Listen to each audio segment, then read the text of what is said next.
156ാമത് Ayyankali സ്മരണയോടനുബന്ധിച്ച് KPMS 17ാമത് Udumbanchola union സമ്മേളനം നടന്നു. Kattappana press club ഹാളിൽ നടന്ന സമ്മേളനം സംസ്ഥാന കമ്മിറ്റി അംഗം പി ദേവരാജ് ദേവസുധ ഉദ്ഘാടനം ചെയ്തു. കേരള പുലിയർ മഹാസഭ ഉടുമ്പൻചോല യൂണിയന്റെ 17ാമത് സമ്മേളനമാണ് കട്ടപ്പനയിൽ നടന്നത്. സംഘടനയെ ശക്തിപ്പെടുത്തുക, ആശയങ്ങൾ പ്രചരിപ്പിക്കുക, സംഘടനയുടെ വിവിധ വികസന പദ്ധതികളെ ചർച്ചാവിഷയമാക്കുക തുടങ്ങിയ ലക്ഷ്യങ്ങളോടെയാണ് സമ്മേളനം നടന്നത്. സംസ്ഥാന കമ്മിറ്റി അംഗം പി ദേവരാജ് ദേവസുധ സമ്മേളനം ഉദ്ഘാടനം ചെയ്തു. 2025 KPMS വർഷമായി ആചരിക്കുകയും മഹാത്മാഗാന്ധി, അയ്യങ്കാളിയുടെയും അംബേദ്കറുടെയും ആശയങ്ങൾ പൊതുസമൂഹത്തിന്റെ ഭാഗമായി മാറേണ്ട കാലം അതിക്രമിച്ചു. അതിനായി പ്രവർത്തകർ മുന്നിട്ടിറങ്ങണമെന്ന് പി ദേവരാജ ദേവസുധ ആവശ്യപ്പെട്ടു.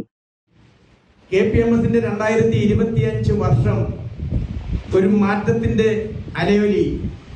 സംസ്ഥാനത്ത് KPMS എന്ന പ്രസ്ഥാനം ആരാണ് നിയന്ത്രിക്കുന്നത്, ആരിലൂടെയാണ് KPMS എന്ന പ്രസ്ഥാനം നമ്മുടെ സംസ്ഥാനത്തും രാജ്യത്തും പോകുന്നു എന്നുള്ള സത്യം ജനങ്ങൾക്ക് മനസ്സിലാക്കുവാൻ പോകുന്ന ഒരു സ്ഥിതിയിലേക്ക് എത്തിച്ചേരുന്ന അവസ്ഥയിലേക്ക് കൊണ്ടുവരികയാണ്.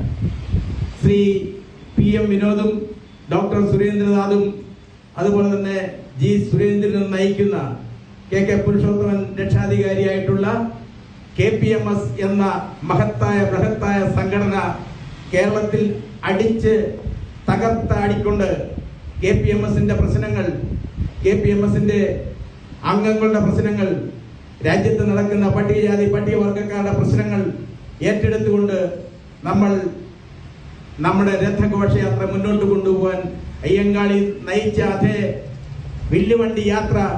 വില്ലുവണ്ടി മുന്നോട്ട് കൊണ്ടുപോകാൻ നമ്മൾ തീരുമാനിച്ചിരിക്കുകയാണ്. സമ്മേളനത്തിന് യൂണിയൻ വൈസ് പ്രസിഡന്റ് ബിജോ മുളകൻമേട് അധ്യക്ഷത വഹിച്ചു. PK രതീഷ് കുമാർ, KP സുരേഷ് കുമാർ, ബിജു കേശവൻ, ബാബു സജിത, വിനു തുടങ്ങിയ നേതാക്കൾ യോഗത്തിൽ സംസാരിച്ചു. Idukki vision news, Kattappana.